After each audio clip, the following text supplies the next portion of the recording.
Hello, Elwood families. For some of you, long time no see. I wanted to provide you with an update today because I have received a good number of correspondences from parents and some students who have questions about where we are with our full reopening plan, as we've come to refer to here as opening the valve. First and foremost, thank you for your input. It is very helpful to hear different perspectives from different stakeholder groups. The information that's been shared with me has been varied, certainly representing different perspectives, and has been helpful in helping to determine some recommendations that will be made to the Board of Education at tomorrow's meeting. The survey results, we received over 400 responses to the survey the day after it was sent, so thank you. And it not to ruin any surprises that will reflect tomorrow, but it's right around 70 to 72% of parents who responded are interested in our return to a 5-day live instructional model. It's not a surprise. That has been our goal throughout the year. When we began the year, it was with the intention of having time to transition to returning students 100% capacity. We were very fortunate to begin that way in kindergarten through 5th grade. We were fortunate to transition our 6th grade to full capacity. That has had some challenges all the way, but holistically has been a great success. And now we're looking to do the same for grades 7 to 12.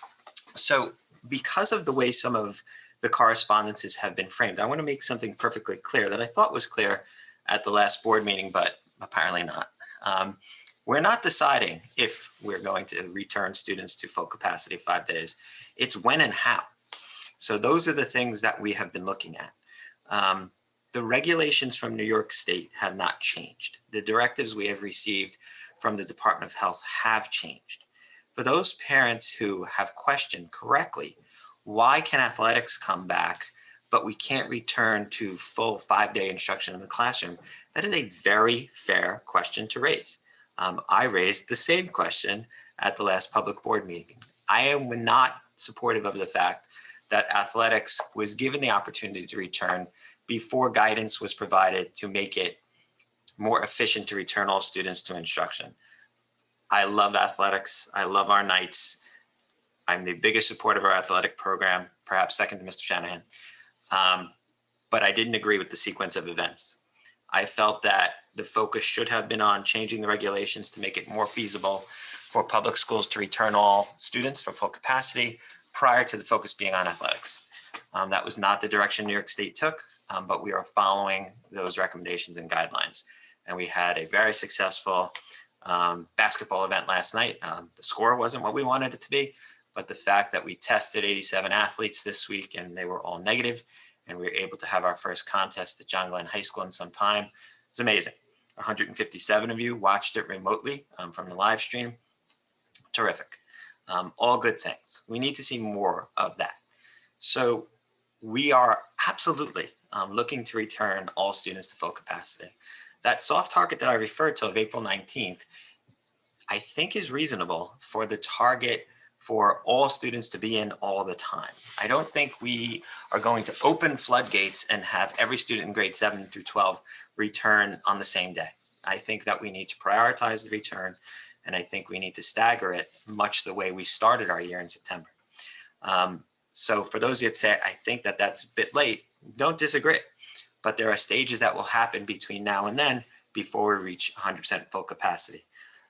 Might it be possible to bring back 100% of the kids before that time in all grades? Maybe. But there are some factors that we still don't know. The Center for Disease Control is supposed to be providing guidance this week regarding safe returns to school. The regulations that New York State adopted were based upon the CDC guidance, New York State Health Department, and then Suffolk County Department of Health weighed in as well to govern what we do as a public school. Those regulations haven't changed. If those regulations were flexible enough to allow us to have had 100% capacity, we would have started the year that way.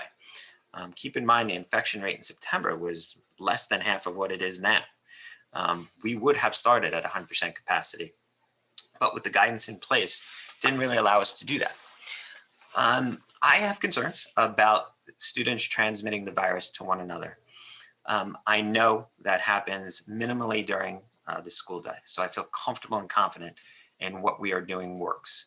Changing that is where I have my hesitancies. I have to put safety in front of everything else. We are so concerned about students' social and emotional well-being. We are so concerned about academic performance, but safety is right there, numbers 1, A, B, and C. So we have to make sure that we have precautions in place so we can increase our capacity while maintaining student safety. I am less concerned about shifting to 3 feet of space in the classrooms, as we did at the elementary and 6th grade, than the other areas of the building. We need to figure out how to maintain greater than 6 feet in the cafeterias and be able to provide lunch for all of our students at secondary level. We need to think about areas like physical education where 12 feet is required. We need to think about music ensemble where 12 feet is required. In the hybrid model, we have big spaces so we can spread the children out and meet those requirements. If we bring back 100% capacity, have twice as many children, I'm not sure. No, I know we don't have that space. So we need to figure out ways to do things differently for some of those special areas. We have to look at our tech rooms. We have to look at family and consumer science. We have to look at science labs. There's no magic wand here that just says kids come back. The state regulations still apply. Perhaps the CDC guidance will make some changes that will give schools greater flexibility. I think everyone has the goal of bringing children back 100% of the time for those families that were comfortable. Looking at the survey result, 25% of our community is not comfortable with that. I do not want to discount the concerns raised by that 25%. And I appreciate people with varying viewpoints responding to the survey and responding with emails and things of that nature, calls. I get it. We are never going to get 100% agreement on this issue. So in speaking with the administration, and one of the recommendations that I will make to the board tomorrow is that we maintain 3 models in the district, that we move toward 100% return K-12, but we keep a hybrid program in place in grades 7 through 12 as is in place now. And we also allow those students working fully remotely to continue working fully remotely. I've also heard from some parents who are very comfortable with the hybrid model, but if we increase the capacity in the buildings, they may opt for fully remote. Fortunately, Elwood has been so ahead of many other districts in our instructional delivery model to try to make the best out of a very challenging situation that we have the flexibility to do that. Our teachers have been extraordinary in demonstrating their skill set in trying to replicate a typical program in a very atypical environment. The live streaming into the classrooms has been a benefit our students have enjoyed since the first day of school. There are some other neighboring districts that are in more of a have greater urgency to bring all their students back because they don't have such a program. Several parents notified me that a neighboring district has agreed to bring back 100% capacity in the week after the February break. That particular district has only had students in for school 2 days a week, and the instruction on the days when they are not in has been asynchronous in nature. They have a real reason to want to expedite the return. Our urgency is not as grand, although it certainly exists. Dr. Hull, Mrs. Fine are going to give a presentation tomorrow about academic achievement since the pandemic began. Some parents previewed that presentation and are concerned that the students are not achieving as well in the 2021 school year as they did in 1920. Those were the results we expected. There is no educator in this district, and I would venture in this region, who feels that a hybrid environment is preferable to students being in school full time in achievement. So we expected to see decreases. Perhaps we expected to see decreases a bit more marked than they were. We were very happy that in many grade levels and in many areas of our district that students maintain such a high level of achievement. But we didn't expect to see growth during the pandemic, during the disrupted nature with classes being on quarantine, shifting between remote and live instruction, having the hybrid model in place. We know that the best instructional model is 100% of the students in 100% of the time. That has been our goal to get there safely since the pandemic began last March. So the fact that student achievement hasn't increased surprised to no one. That's what we anticipated seeing. We're not happy with it. It's certainly not the ideal, but if the students were achieving at a higher level in this environment that they did in our typical setting, that would be cause for concern. That would be cause for concern. That would contradict the rationale for bringing all of our children back academically. Social and emotionally, we know they need to be here. We have heard nothing but positive reviews from children who want to be more engaged, who want to interact with their peers, who feel isolated when they're working from home. And that part is really, it will bring us all great joy when we can reunite our students with each other and with their teachers. We will all take great joy in that. However, there is a percentage of students who have, because of certain circumstances within their homes, have preferred to remain working in the virtual remote environment. So to be able to continue to offer that for those families and those children will give us great satisfaction as well. The purpose of the video update is all of this conversation will take place at tomorrow's board meeting. We have a presentation about the budget, which is very important. The economics of our region and our state are not good, and the impact on the Elwood School District will be felt. Less so this year, 1920. We did not, 2021, we did not have to make cuts because of reduction to our aid that we had feared. And then the aid that will be available for 21-22 perhaps is better than we anticipated because of some federal stimulus money that was approved for New York State. That said, these are not going to be easy conversations, but they are not going to be catastrophic conversations. What happens down the line regarding state aid is troubling at best. The state is using the entirety of federal stimulus funds to fill gaps for 2021 and 21-22. When we get to the 22-23 school year, I don't know how the state plans to make up for those shortcomings. Public education is far from the only institution that's suffering financially. I think during the pandemic, almost every area of life is suffering, whether it is healthcare, retail, law enforcement. There aren't enough finances that we rely upon to continue business as usual. So the budget conversations will be interesting, but I'm hopeful they will not be catastrophic. So we have a budget presentation tomorrow. We have an update from Dr. Hull and Ms. Fine regarding student achievement.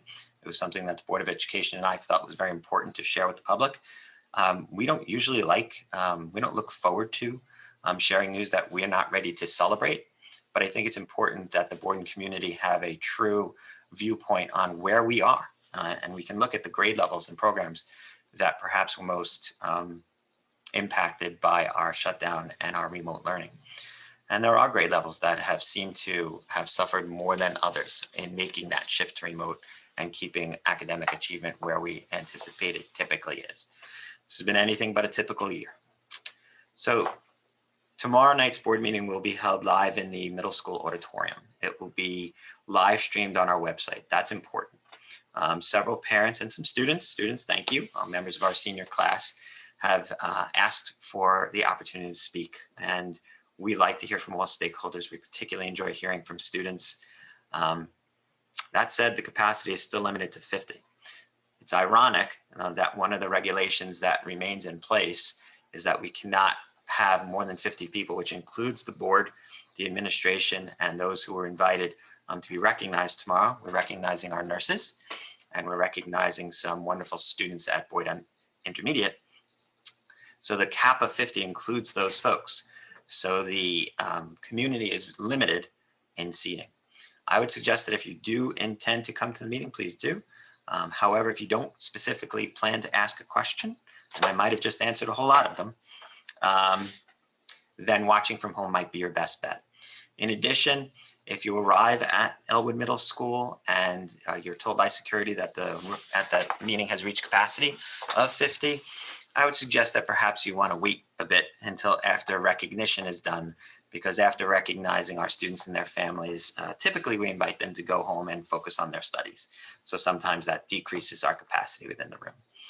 The Board of Education has been wonderfully supportive throughout this process. They are great representatives of the community, the stakeholders, and believe me, we have had lots and lots of conversation that has been very productive in nature.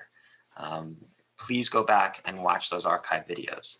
We have been discussing returning to 100% capacity and opening the valve at every meeting in some form this year.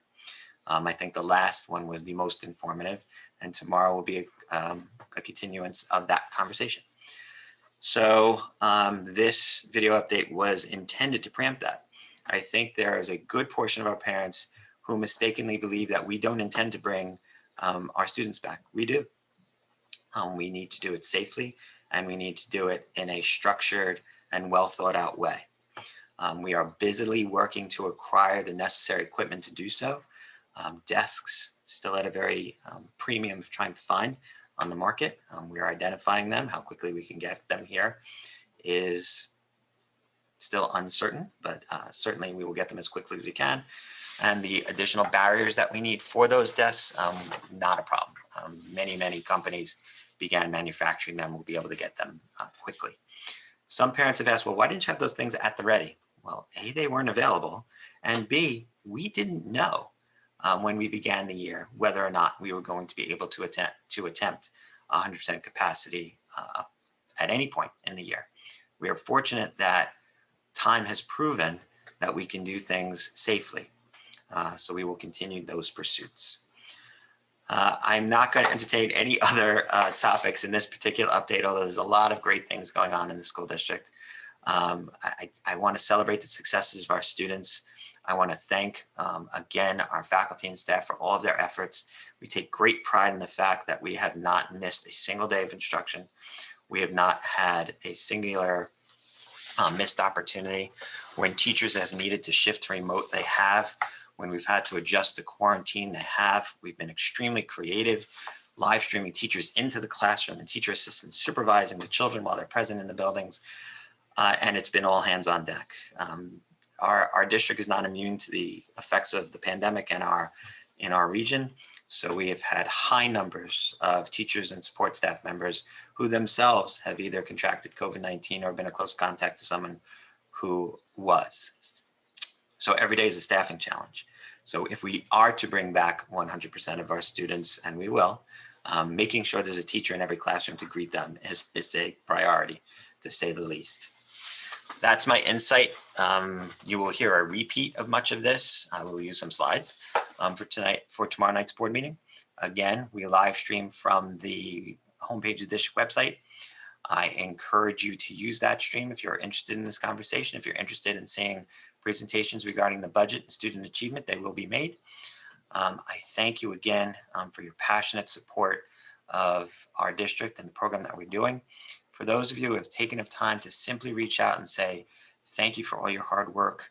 Thank you, teachers, for your flexibility. Thank you, teachers, for your creativity. It's chicken soup for the soul. We have all been working very, very hard to keep things safe, moving forward, and as positive experience as possible for our students. For those of you that have said you're meeting with success, thank you. It means a great deal. So that is it for today. Hopefully that wasn't too long-winded and some messages were clear. There'll be additional messages in the future, and certainly please watch tomorrow night's board meeting or the archive video from it. Please stay healthy, Elwood. Please enjoy the upcoming break. Please keep the travel restrictions in mind when you are enjoying that break. And we are hopeful that the decline in the infection rate in our region is not disrupted by the break in those families who choose to travel and congregate and things like that. We don't want any disruptions to the forward progress that we are making and will continue to make. So please make healthy decisions. Please stay safe. Please stay healthy. Get vaccinated if you have the opportunity to, if that's something you believe in. And we would just really look forward to return to normalcy. So it's been great to have our athletes back. It's been great to see our co-curricular initiatives moving forward again. We have given permission for lots of groups that hadn't been meeting to begin meeting. I'm so thankful to the faculty advisors that are making that happen, the administrators who helped to make that happen. And in the race to excellence, we're winning, and we want to keep it that way. So Have a good rest of the day.